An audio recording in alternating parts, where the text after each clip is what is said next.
Zelensky. Thank you so much. Floor is yours. That is mine. Okay. Thank you so much. Hello.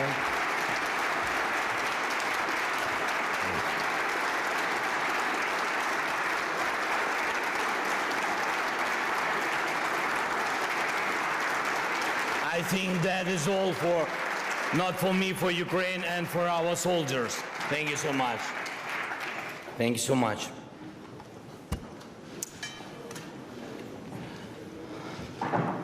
You have to prepare a little bit technically because I will speak in our native language in Ukrainian, so please, if it's possible, thank you so much.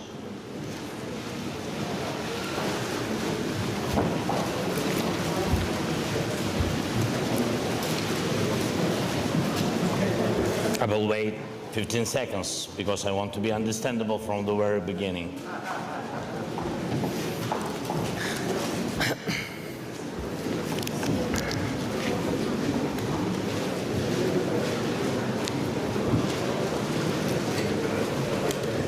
We can. Thank you so much.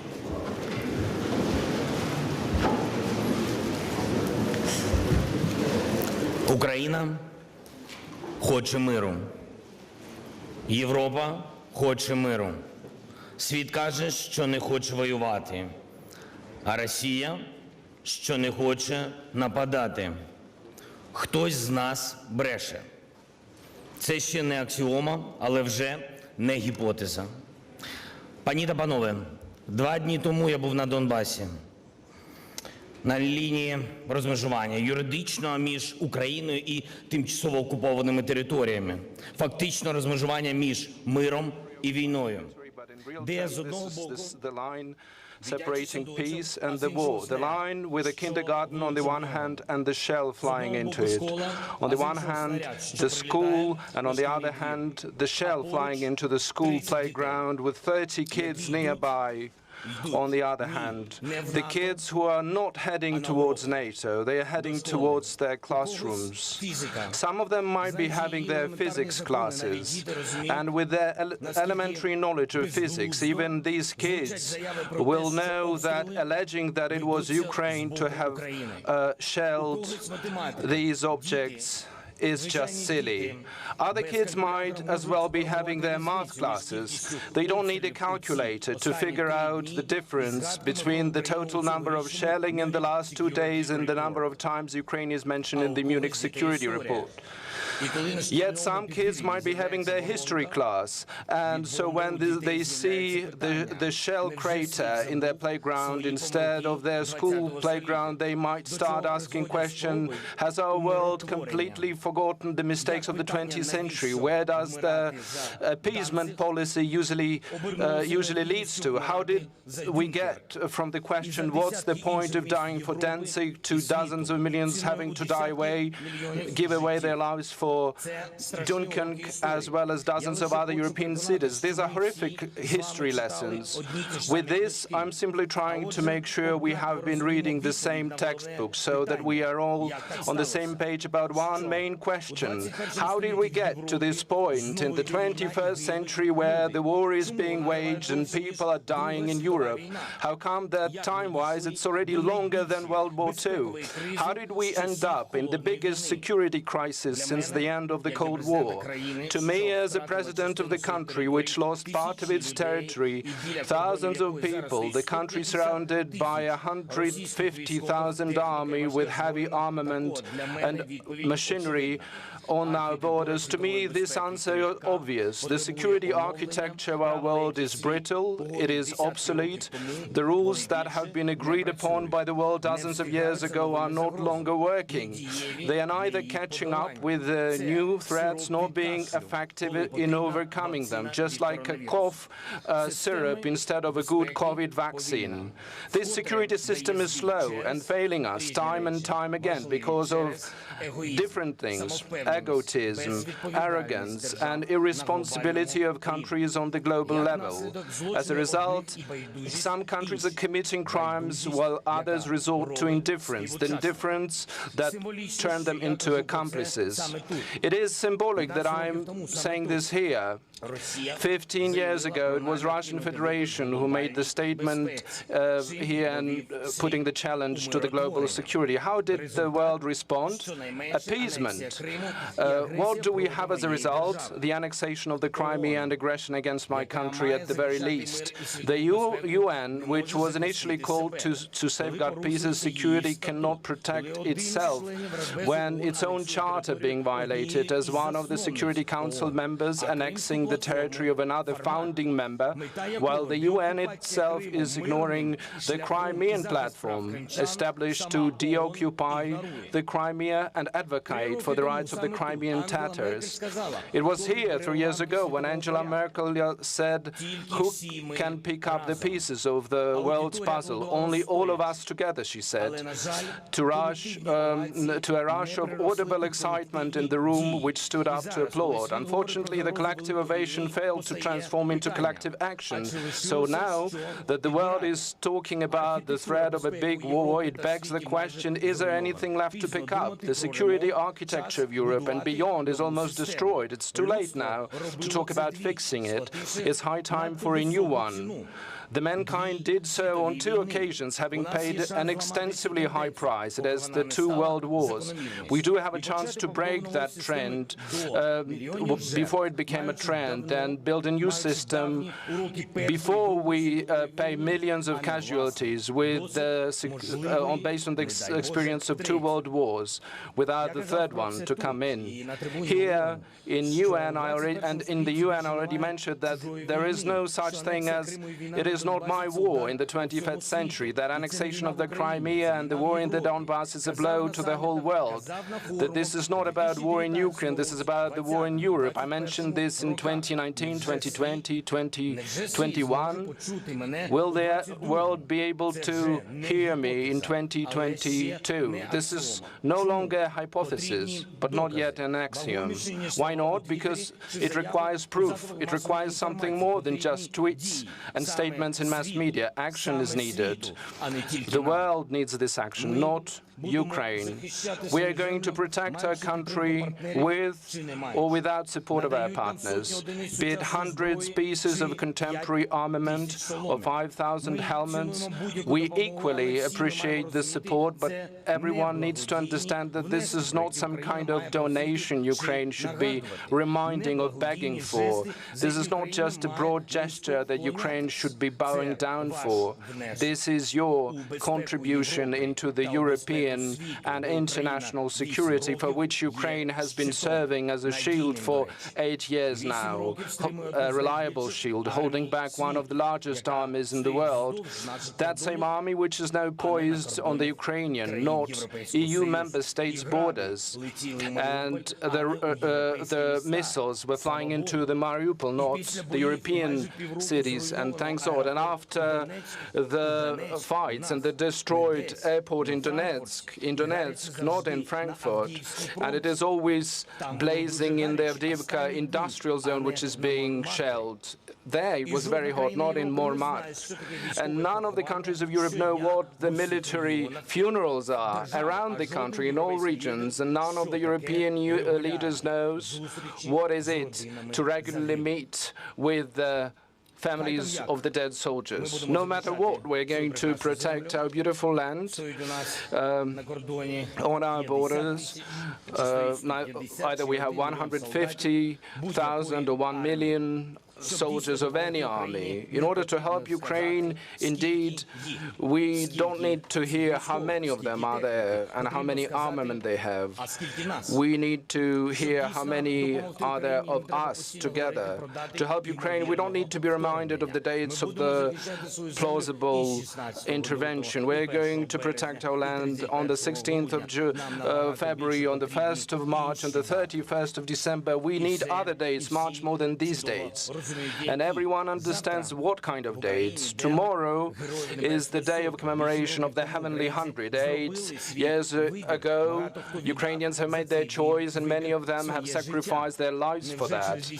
Do you think that 8 years later, Ukraine should keep calling for acknowledgement of our European perspective? Since 2014, Russia is convincing everyone that this was an erroneous path for Ukraine, that no one is waiting for us in Europe. Isn't it Europe that should be saying and proving them wrong? Isn't it Europe who should be saying today that our citizens have a positive attitude towards Ukraine joining the Union? Why are we avoiding this question? Doesn't Ukraine deserve to have direct and frank answers? The same is true about NATO. We are told the doors are open, but so far the strangers are not allowed. If not all members are willing to see us there, or all members don't want to see us there, be honest about it. Open doors are good, but we need open answers, but not the years and years of closed questions. Isn't the right for truth part of our opportunities? And the sooner, the better. The sooner summit in Madrid, for example. The Russian Federation is saying that Ukraine wants to join NATO to bring the Crimean back by force. It's good to hear that bring back the Crimea is something that they mentioned their rhetoric, but they didn't read carefully Article 5 of the NATO Charter. The collective actions are for protection, not for attack. The Crimea and the occupied lands of Donbass will come back to Ukraine, but only through peaceful process. Ukraine is consistent about Normandy and Minsk agreement.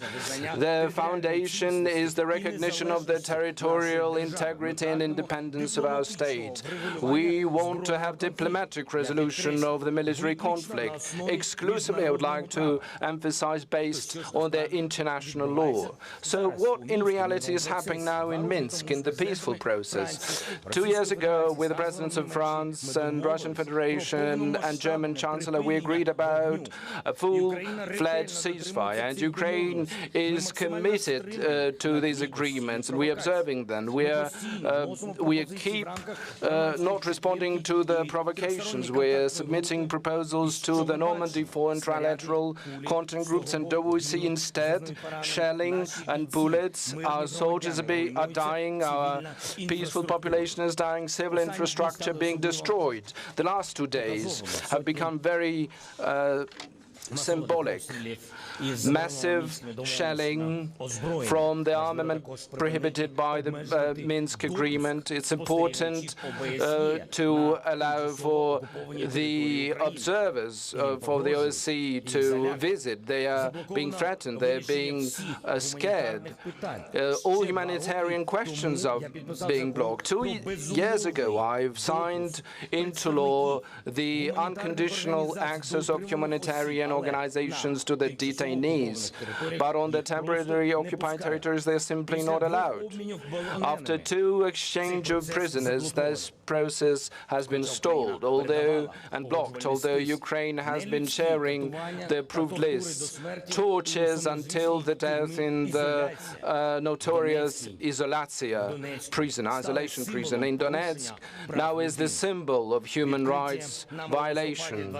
In November, the 2 new crossing points that we opened in Luhansk Oblast have not been put into operation, and we see this as an obstruction under false pretext. And Ukraine is doing its best to push this discussion, for political questions as well. In the TCG, in the Minsk process, we have submitted the proposals and the drafts of law, but everything is blocked and no one is talking about them. Ukraine demands urgently to unblock the negotiation process. At the same time, this does not mean that looking for peace is limited and restricted only by that. We are prepared to look for the keys to end the war in all possible formats, in all possible platforms: Paris, Minsk, Istanbul, Beijing, Barcelona. It doesn't matter where in the world we will agree about the peace in Ukraine. 4 countries will be there, 7 countries will be, or 100 countries. It doesn't matter. The most important, Russia and Ukraine to be there. What is important is the understanding that we need not only us who need peace. The world needs peace. We need to restore peace and integrity in the internationally acknowledged borders. And I hope no one is thinking about Ukraine as a permanent buffer between the Russian Federation and the West. This will never happen. No one allow this to happen. Otherwise, there will be a question: who is next? NATO countries will have to protect each other. I want to believe that North Atlantic Treaty and Article 5 will be more effective than the Budapest Memorandum. For the refusal, the fact that we refused from the third biggest nuclear power, we received the security guarantees. We are no longer, we no longer have that weapon. Neither do we have the security. We have lost parts of our territory, which is bigger in territory than Switzerland, Netherlands, or Belgium. Millions of citizens have been lost. All of that has been lost, but we still have something. We have the right to demand to move from the appeasement policy to ensuring the guarantees of security. Since 2014, 3 times Ukraine has tried to call for consultations for the guarantors of the countries who guaranteed the Budapest Agreement. 3 times, no success. This will be the 4th time today that we're going to do this. As a president, for the first time, but both Ukraine and me will do this the last time. We are initiating under Budapest Memorandum and call for and ask the foreign minister to have this meeting. And if, as the result of this, we're not going to guarantee of defense after this summit, we will think that Budapest Memorandum is not working, and all the package decisions of 1994 have been put in question and compromised. In the nearest weeks, I propose to call the summit of the countries of the Security Council with the participation of Europe, Germany and Turkey to resolve security challenges in Europe and come up with new effective guarantees, security guarantees for Ukraine, the guarantees that we need before we become the members of the Defense Council, being in this gray zone, in a security vacuum, so to speak. What else can we do now? We can continue the effective support of Ukraine and its defense capabilities, providing the European perspective, providing the support as are provided to the candidate countries, and providing specific timelines for Ukraine possible membership in the alliance. We need support for the transformation in our country to create the Stability and Restoration Fund, the Land Lease Program, supplying new armament and equipment to our army, the army which is protecting the whole Europe. An effective preventive sanctions package is what we need to restrain the aggression and the energy integration of the Ukraine into European Union in the times when Nord Stream 2 is being used as a weapon. All these questions require answers. Instead, there is silence. And while this silence persists, there will be no silence in the east of Ukraine, in the east of Europe, and in the whole world. I do hope finally the whole world will understand this and Europe will understand this. Ladies and gentlemen, I'm very grateful to the countries who have supported Ukraine with their words, with their declaration and specific support. Those who are on our side, on the side of truth, on the side of international law. I'm not calling my friends out by names. I don't want some countries to be ashamed, but this is their business. This is their matter. These are their countries, their karma, and this is their consciousness that they have to look into. Although I don't know how they will be able to explain these actions to the 2 people who were killed and 3 wounded Ukrainian soldiers today, and 3 girls from Kyiv, 10, 6, and 1 years old, who don't have a father any longer. At 6 o'clock in the morning, East European time, when Ukrainian scout officer was killed from the artillery shell prohibited by Minsk. I don't know what he thought about at the last second of his life. He didn't really for sure understand what kind of agenda we need for the meeting to stop the war in the East, but what he knew is the answer to the question that I asked at the very beginning. He very well knows who is lying here. Rest in peace to him and to all those who have died during these years of war in the east of our country. Thank you.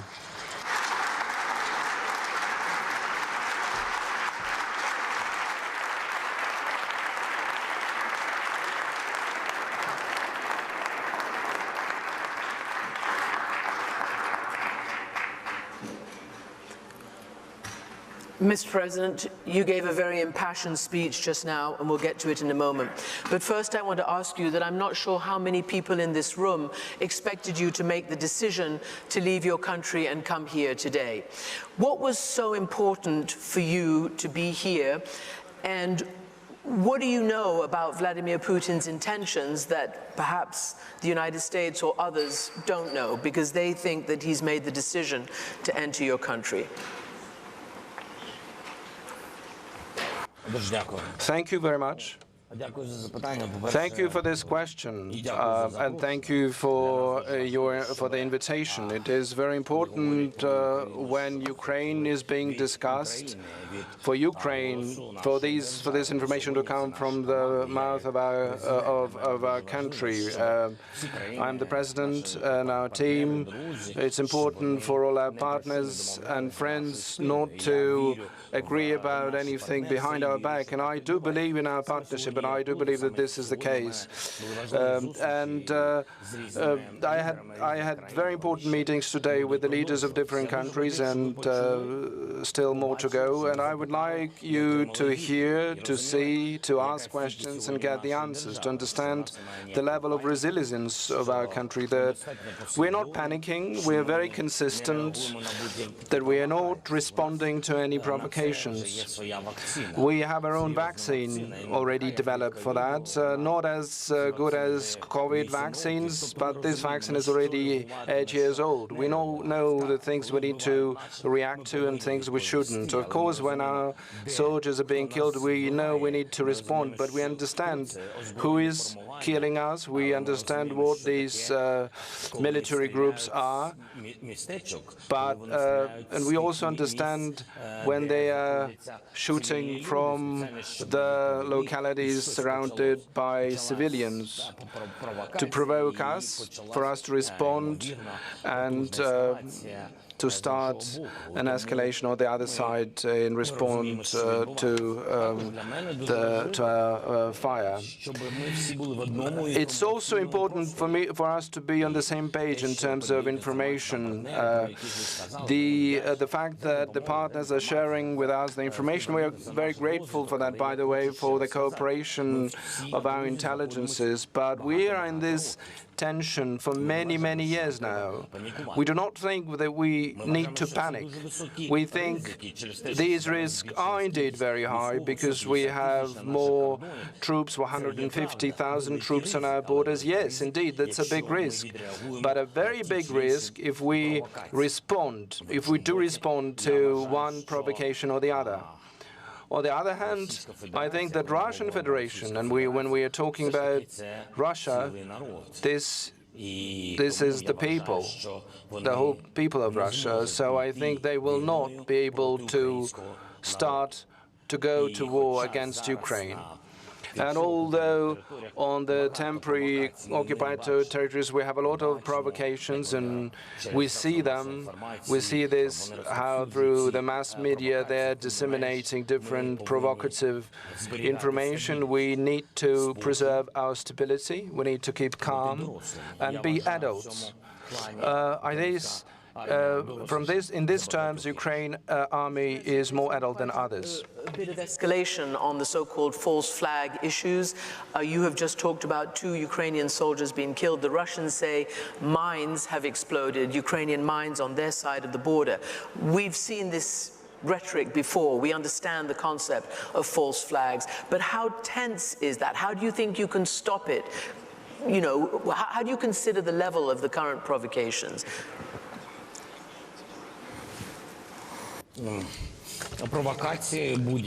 Any provocations are very dangerous. As I already said, I think the most complicated question that in the Crimea, in the temporary occupied territory of the Donbass, along the borders of Ukraine and Russia, there's 35,000 on the temporary temporary occupied territories. There's 35,000 more and 150 along other borders. So provocations are indeed very dangerous if you have this number of troops. One shelling, one fire, cannon fire can lead to a war, and we perfectly understand. As I said, I do think so, and this is what our partners believe. I mean, the partners that are around us, who have joined borders with us, who know the history of the Soviet Union, and they do understand the kind of risks we are facing. The Poland, the Baltic states, Lithuania, Estonia, Latvia, Moldova, they know what that could lead to. So we need to be very careful. I can't tell you about what will happen now. If you compare to 2014, 2015, there were much more casualties, unfortunately. When someone in mass media says that now this is the most horrific situation, that is not true. It is horrible, it's a tragedy for our nation, for our people. It is a tragedy, and in future you will see that this is the tragedy for Russians as well, who used to have good relationship with Ukraine. How do we stay neighbors and live with each other from now on? But we are in a different point of our life. We're not talking about neighborhood. We are talking about the war, and that it shouldn't start. This is why the risk is high. What was shown yesterday on the temporary occupied territory, they've shown some shelling allegedly flying from our side, and then they have shown something flying all the way to Rostov region of Russia. This is just mere blunt provocation. These are pure lies. There's no one dead or wounded.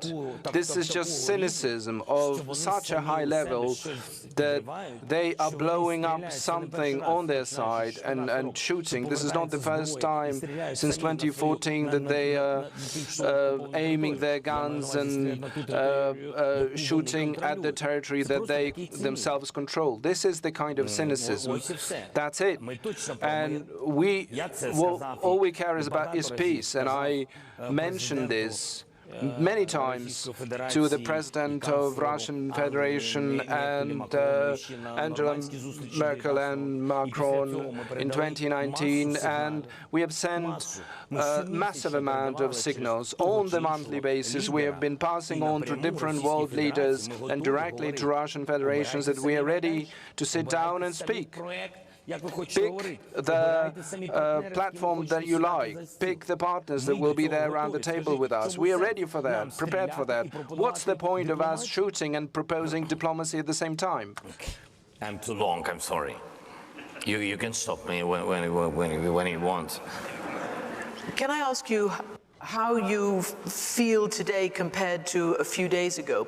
Because I think everybody's been quite amazed at the solidarity between the United States and your country and Europe and the united front that's been presented, and also the extraordinary departure that the United States has used intelligence to telegraph exactly what it sees President Putin doing. You have said different things about that on the one hand it could sow panic, and you're going to remain disciplined, and you just said again, we're not going to panic. How do you evaluate the US aggressive use of intelligence to try to dissuade President Putin?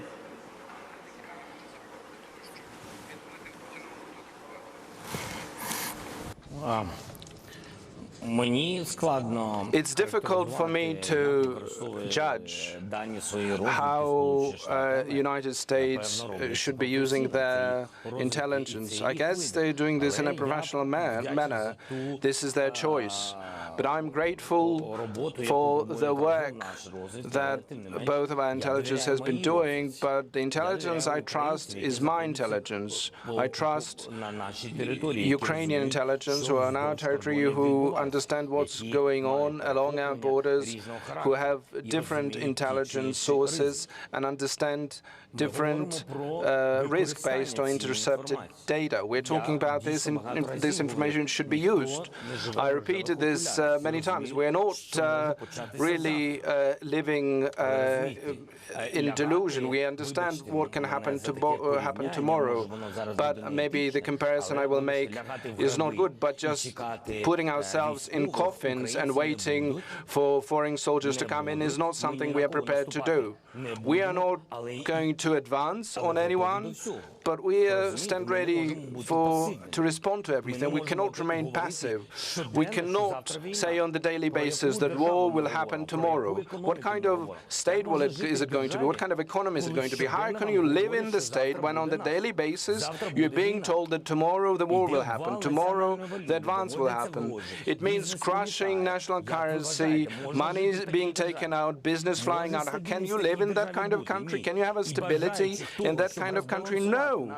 And those who want to disbalance our country from within are multiple, and everyone wants Ukraine to be weak. Weak economy, weak army, and if there's weak army, you can just go ahead and invade, and we won't be able to protect neither our people, neither our children, nor the economy. This is why our response is very calm to one piece of information or the other. We have to assess it. We have to think not how to react to what I just got, but I have to digest this information. I have to understand what will happen after my words, after my reaction to this, what will happen to my people. What will happen after these people will run to the banks to take money from their deposit accounts, after they start fearing and the panic will start? We have the information war, the hybrid war going on. This is why Ukrainians are not giving up. In different sense of this word, we want to live day after day and protect our country. If you want to help us, we have lots of examples. Apart from this information, there are a lot of very concrete things. Strengthen our arm, give us more armament, strengthen our economy, invest in our country. Bring your business in. If you're afraid, okay, give us cheap financing. Give us support, grant support. Why, when we are giving money, why we're always getting these conditions? You have to do 1, 2, 3, 4, 5, 6, 7, and dozen of other reforms. Is there any other country in the world who would have such a strong army on the eastern borders with all these reforms implemented at the same time? That is not easy. But we're not panicking. We just live our lives. We want to live as a strong country. That's it. Mr. President, you talked again about NATO. I'm sorry. I just wanted to add. I'm sorry for interrupting you. Sorry. We had a discussion some time ago with one of the leaders of one of the leading countries, and we were talking about the sanction policy. We had a different vision on how sanctions should be applied when Russian aggression will happen. And we are being told that you have several days and then the war will start. And I said, okay, then apply the sanctions today. Yes, they say, we apply sanctions when the war will happen. I'm saying, fine, but you are telling me that it's 100% that the war will start in a couple of days. Then what are you waiting for? We don't need your sanctions after the bombardment will happen, and after our country will be fired at, or after we will have no borders, or after we will have no economy, or parts of our countries will be occupied. Why would we need those sanctions then? What is this about? So when you're asking what can be done, well, lots of different things can be done. We can even provide you the list. The most important is willingness. So you're calling for sanctions to be leveled now. You also talked about NATO now. There's obviously, this is the big sensitive issue in this whole issue, right? And you have just talked about, again, wanting to be part of NATO. And yet you said you don't expect any NATO soldiers on your territory now. You specifically said, we want no foreign soldiers with foreign flags on our territory right now. What is your position on wanting to join NATO today? To respond to the first part of your question about sanctions, the question is not about introducing them today. If the whole world understands that tomorrow there is a high probability of escalation by Russian Federation, and if Russian Federation is not pulling out their military, I think that would be a powerful step. If they are pulling back, then there will be no question. That's a soft option. I'm talking about the diplomats who cannot apply sanctions automatically. I'm talking about the logic. If they pull back their troops, there will be no sanctions. But today, even the question of just making it public preventively, just the list of sanctions, for Russia to know what will happen if they start the war, even that question does not have the support. Okay, let's be honest then I have a question. Why, if you can't even disclose what will happen to whom if the war starts, then the question is that it will be, I doubt that it will be triggered after it even happens. In terms of NATO, we had a lot of debates regarding this, and there were lots of discussions about the world leaders and my friends. And meanwhile, I have lots of friends among the world leaders. I will not name them because others will get offended. Ukraine is being supported. Indeed, but Ukraine needs security guarantees. We are smart people, we are not narrow-minded. We understand there are lots of different risks because of NATO. There is no consensus around of their allies. Everyone is saying there is some distance that we need to go between Ukraine and the NATO, that we need to walk. All we are saying is, tell us, how much time does it take to complete this distance, measured in years, and you see this is measured not just in hours, and you can see with the tragedies and lives. This is measured in the human life of Ukrainians. So tell us, on this distance, is it fair for us to get the guarantees while we're still walking this path? Some diplomatic guarantees. Isn't it just simply fair? No one is pushing anyone against the wall with a question for us to be there in the NATO. That's not the case. We want to, we do, but until we have that possibility, what we want is the guarantees, security guarantees. And I know you have to go. I'm getting the old rap. But can I ask you... Just a second. I think cyber attack. Can I have another one for translation? Yes. But maybe you see, Russia's not here, but they're here.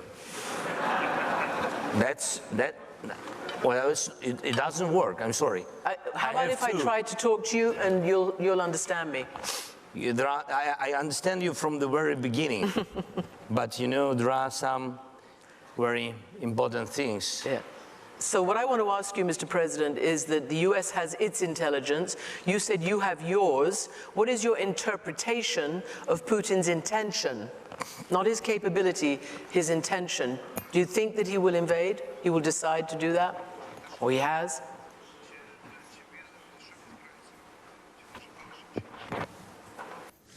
I don't know what the President of Russian Federation wants. That's why I propose to meet. That's it.